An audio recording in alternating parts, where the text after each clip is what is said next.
Hello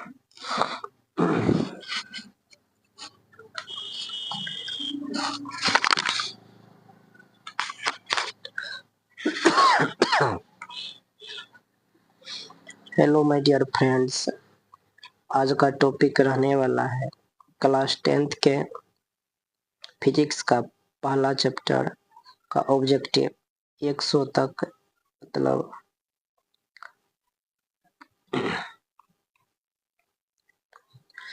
1 से लेकर के 100 तक क्वेश्चन कराएंगे, जो आपके बोर्ड एग्जाम के लिए एकदम फायदेमंद होने वाला है।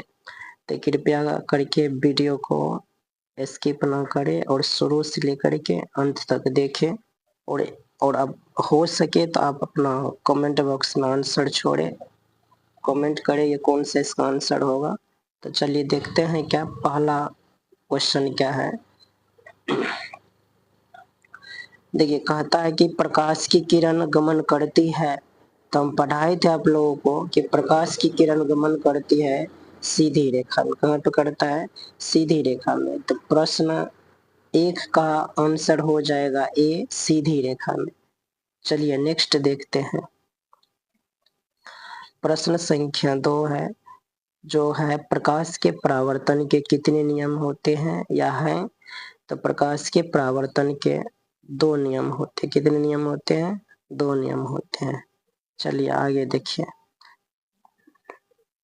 अगला है कि समतल दर्पण द्वारा बना प्रतिबिंब होता है। देखिए, समतल दर्पण द्वारा बना प्रतिबिंब वास्तविक नहीं होता है, और इनमें से कोई नहीं, ई भी नहीं होगा, और ए और बी दोनों ऑप्शन का था। वास्तविक एवं काल्पनिक भी होता है, नहीं, ए और बी दोनों में से इसमें से भी कोई नहीं होगा। सिर्फ जो होता है समतल दर्पण द्वारा बना प्रतिबिंब काल्पनिक और आभासी होता है, या काल्पनिक बोलो या आभासी बोलो, ठीक है ना। तो 3 नंबर का प्रश्न का उत्तर हो जाएगा बी। चलिए आगे देखते हैं अगला।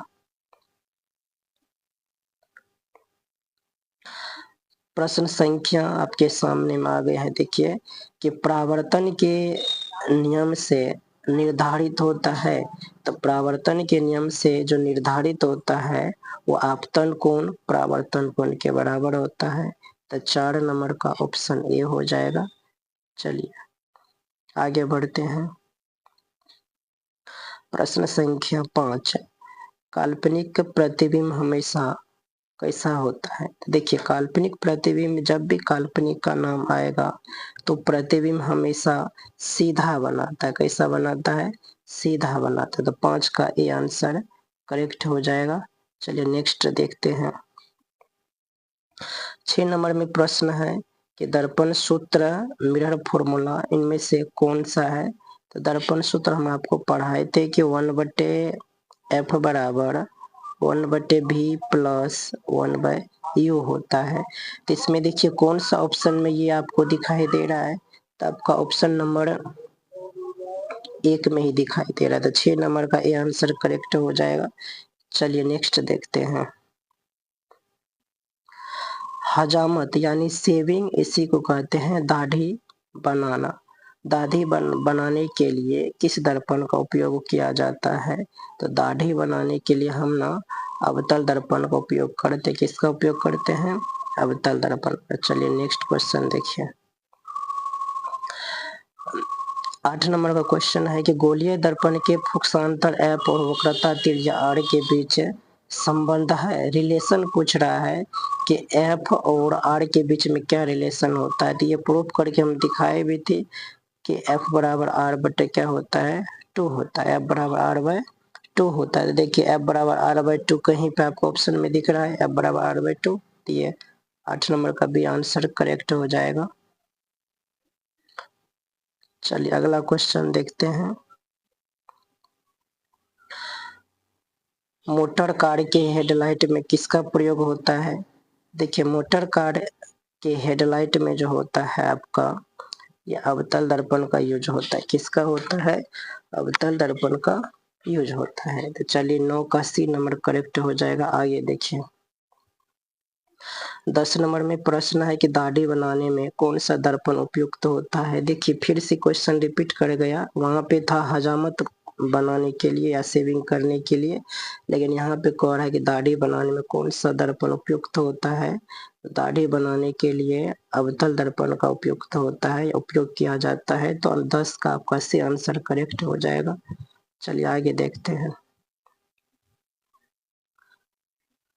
11 नंबर का क्वेश्चन है कि किसी वस्तु का आवर्धित का मतलब है सबसे बड़ा और काल्पनिक प्रतिबिंब बनता है, तो किस दर्पण के द्वारा सबसे बड़ा और काल्पनिक प्रतिबिंब बनता है। तो आप पढ़े होंगे, तो इसमें अवतल दर्पण जो होता है, अवतल दर्पण के द्वारा आपका जो प्रतिबिंब बनता है आभासी और सबसे बड़ा एक कंडीशन में ही बनता है, बाद बाकी आपका वास्तविक ही बनता है। लेकिन एक ही बार ऐसा होता है कि जो अवतल दर्पण में जो बना प्रतिबिंब होता है सबसे बड़ा और काल्पनिक होता है। तो 11 नंबर का भी आंसर करेक्ट हो जाएगा। चलिए अगला देखते हैं। 12 नंबर में मोटर कार के चालक के सामने साइड मिरर लगा रहता है, तो मोटर कार के चालक के सामने साइड मिरर जो रहता है आपको उत्तल दर्पण होता है। कौन सा दर्पण होता है? उत्तल दर्पण होता है। तो चलिए नेक्स्ट नंबर। सोलर कुकर में प्रयोग किया जाता है। सोलर कुकर में किसका प्रयोग किया जाता है? देखिए सोलर कुकर में किस दर्पण का प्रयोग किया जाता है, तो यहाँ पे हो जाएगा सोलर कुकर में आपका अवतल दर्पण का प्रयोग किया जाता है। किसका प्रयोग किया जाता है? अवतल दर्पण का प्रयोग किया जाता है। चलिए नेक्स्ट नंबर। 14 नंबर का क्वेश्चन देखिए, समतल दर्पण की फोकस दूरी होती है, तो समतल दर्पण की जो फोकस दूरी होती है आपका वो अनंत होता है। समतल दर्पण की फोकस दूरी क्या होती है? अनंत होता है। चलिए नेक्स्ट क्वेश्चन देखिए,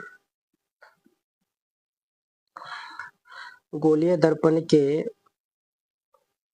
चलिए अगला देखिए क्या है क्वेश्चन है कि गोलीय दर्पण के परावर्तक पृष्ठ के वृत्ताकार सीमा रेखा व्यास कहलाता है। यानी गोलीय दर्पण के परावर्तक पृष्ठ के वृत्ताकार सीमा रेखा व्यास कहलाता है। तो इसमें से क्या कहलाता है आपको इसका आंसर देना है। तो 15 नंबर का जो आंसर बनेगा आपका गोलीय दर्पण का द्वारक, गोलीय दर्पण का द्वारक कहलाता है। तो ये आंसर करेक्ट हो जाएगा 15 का डी आंसर। चलिए अगला देखिए,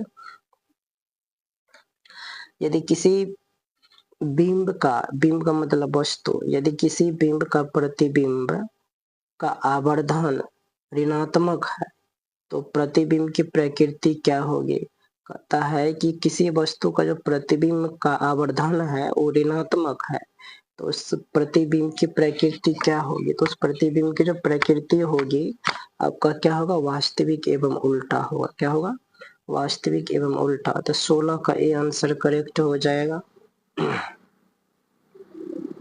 देखिए 17 नंबर में है कि दंत विशेषज्ञ किस दर्पण का उपयोग मरीजों के दांतों का बड़ा प्रतिबिंब देखने के लिए करते हैं। तो दंत विशेषज्ञ जो होते हैं, जो दांत के जो डॉक्टर होते हैं, वो रोगियों के या मरीजों के दांत को देखने के लिए आपका अवतल दर्पण का प्रयोग करते हैं। किस दर्पण का प्रयोग करते हैं?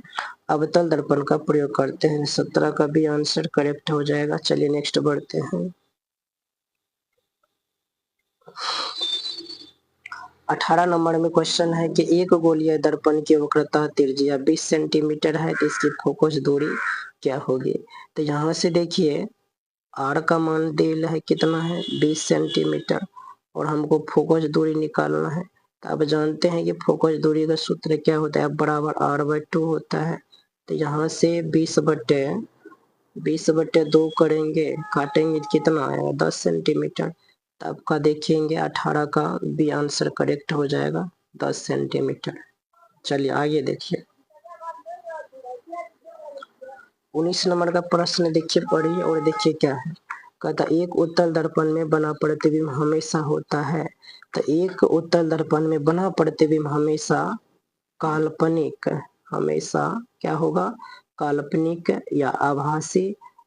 इसी को हरासित बोलते हैं। हरासित का मतलब हुआ कि छोटा, तो काल्पनिक और हरासित हो जाएगा, छोटा हो जाएगा। तो 19 नंबर का भी आंसर करेक्ट हो जाएगा।